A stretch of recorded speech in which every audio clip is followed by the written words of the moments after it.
করেন, একটা ক্লাস আছে, শিক্ষক ক্লাস নিচ্ছে, ক্লাসে একজন শিক্ষক ছাত্রদেরকে পড়াচ্ছে, ভালোভাবে চেষ্টা করছে, ভাই লাভদার শিক্ষকের না ছাত্রর? বলেন, একটা ছাত্র যদি বড় বড় WBSS পরীক্ষা দেয় বা সে যদি একটা ভালো চাকরি করে, একটা প্রিন্সিপাল হয়, থানার ওসি হয়, ভাই শিক্ষককে কি চাকরি পাওয়ার পরে একটা স্করপিও গাড়ি কিনে দেবে? জি না। লাভদার যদি ছাত্রের উপরে, তার লাভ, তার ভবিষ্যৎ তৈরি হবে।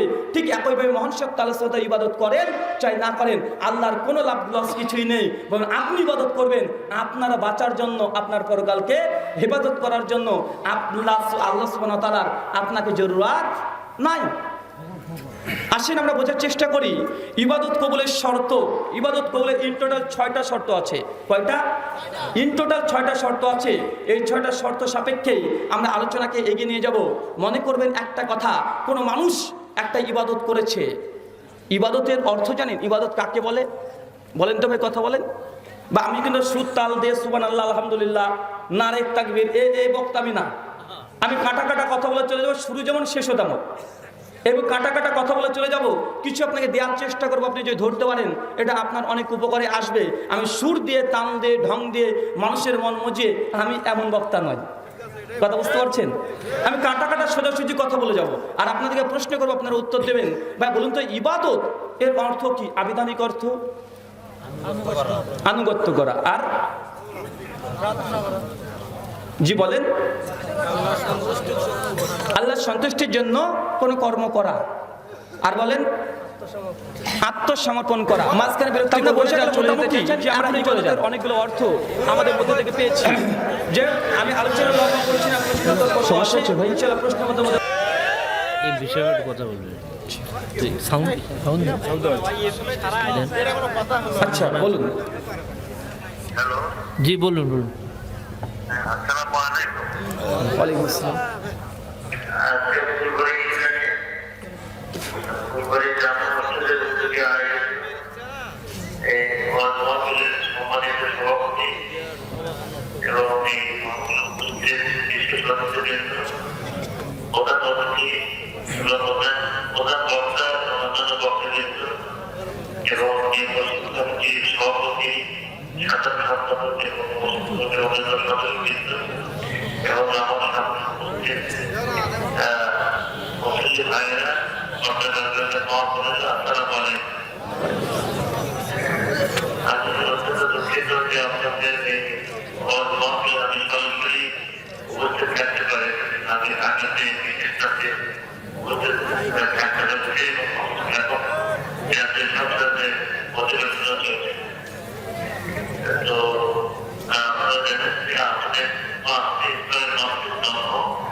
লিডার সংক্ষেপে ইয়া করেন, লিডার সংক্ষেপে কথা বলেন না।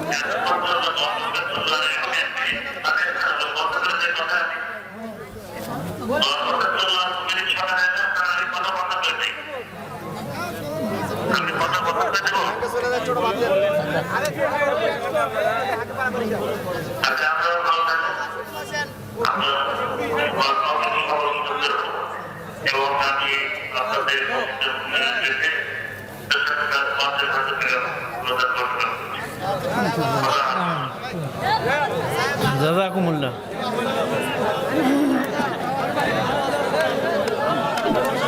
যাই হোক, আপনারা কি উঠে বললেন? আমরা উঠে যাব, আমরা উঠবো। আচ্ছা, যারা যারা চলে যেতে চান তারা, যারা উঠে পড়েছেন চলেই যান।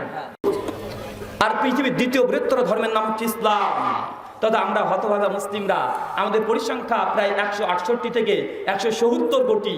আর পৃথিবীর তৃতীয় বৃহত্তর ধর্মের নাম হচ্ছে হিন্দু ইসলাম তথা হিন্দু ধর্ম, যাদের পরিসংখ্যান 110 থেকে 120 কোটি। তার মানে সার্বিকভাবে একথা বোঝা যায় যে গোটা বিশ্বজগতের দ্বিতীয় বৃহত্তর ধর্মের নাম ইসলাম। কিন্তু গোটা বিশ্ব জগতে দেখেন আজকে সবচেয়ে যে ধর্মকে বেশি অবমাননা করা হয় সেই ধর্মের নাম কি?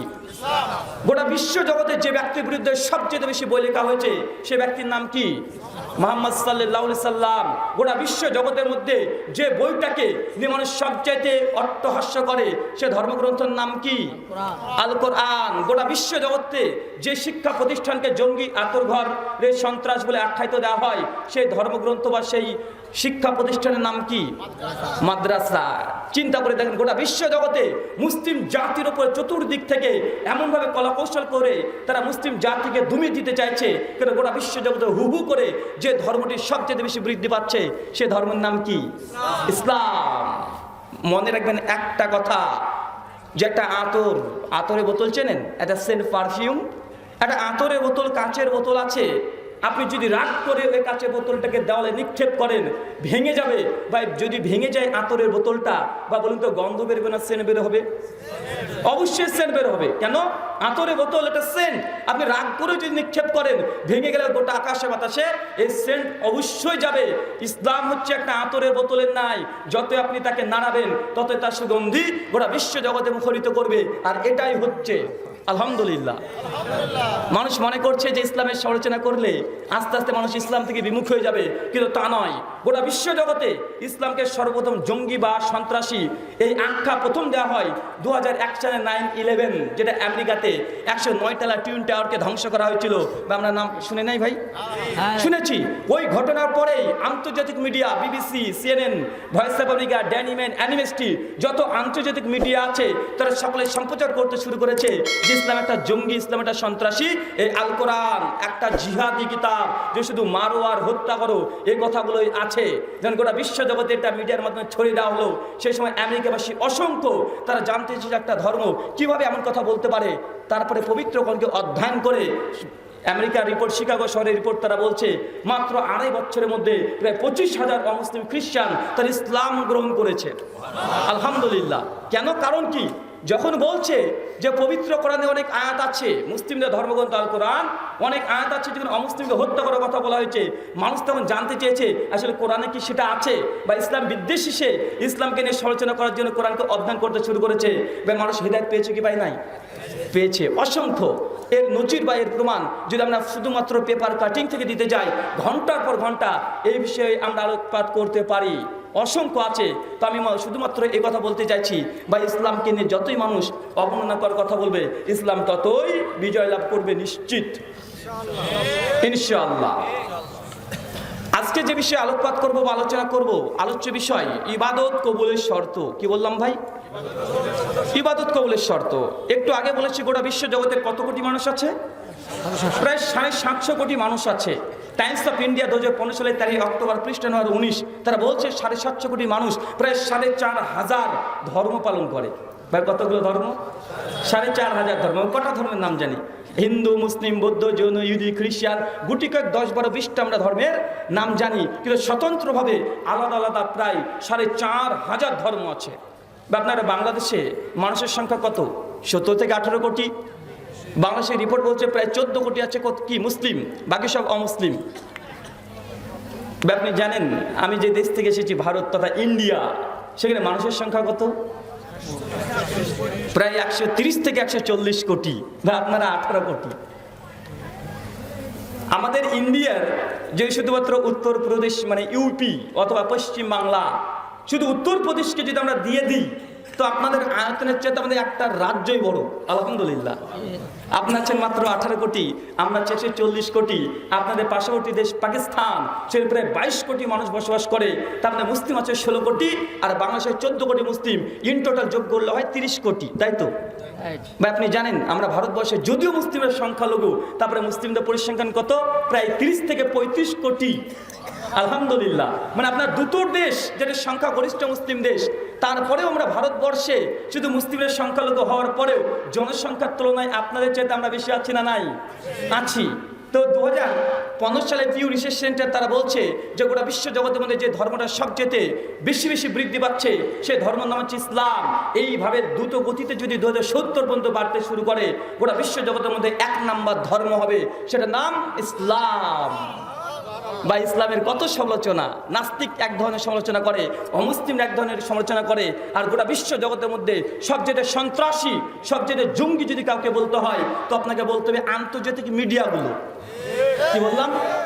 আন্তর্জাতিক মিডিয়া যে ইসলামকে সবসময় চতুর্মুখ থেকে তারা ছবল মারার জন্য চেষ্টা করছে, যতই যা করেন না কেন। কেননা বিবিসি, সিএনএন যারা খবর প্রথম ছাপায় তারা হচ্ছে অমুসলিমদের হাতে এইসব মিডিয়াগুলো আছে, আর তারা কখনো ইসলামের ভালো চায় না। কেন? মানুষের প্রত্যেকটা মানুষের একটা ধর্ম অনুভূতি আছেই, আছে না নাই? আছে। তার জন্য তারা যখন দেখছে ইসলাম দ্রুত গতিতে বৃদ্ধি পাচ্ছে, অমুসলিম দিকে ইসলাম কবুল করছে, ভাই তাদের হাতে মিডিয়া আছে, আন্তর্জাতিক মিডিয়া, তার ইসলামের সমালোচনা করবে কি করবে না? অবশ্যই করবে। ক্ষমতা আছে, ক্ষমতা দেখাচ্ছে। তবে আল্লাহ সুবহানাহু ওয়া তাআলা যেহেতু ইসলামকে একমাত্র মনোনীত ধর্ম বলেছে, অবশ্যই আমাদের চিন্তা করার প্রয়োজন নেই। আপনাকে ছাড়া অথবা আপনাকে সহ ইসলাম বিজয় লাভ করবেই করবে ইনশাআল্লাহ। আর এই বিজয়ের মধ্যে যদি আপনি নিজেকে শামিল করতে পারেন,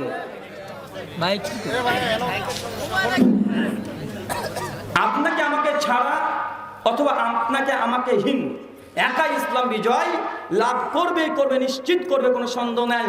তবে এই যুদ্ধে অথবা এই বিজয়ের যদি স্বাদ আস্বাদন করতে চান তবে অবশ্যই আপনি মুসলিমদেরকে ঝাঁপিয়ে পড়তে হবে, কি হবে না?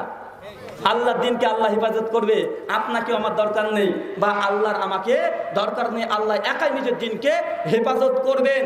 আল্লাহ চাইলে মরা মানুষকে দিয়েও দিনের কাজ করিয়ে নেন।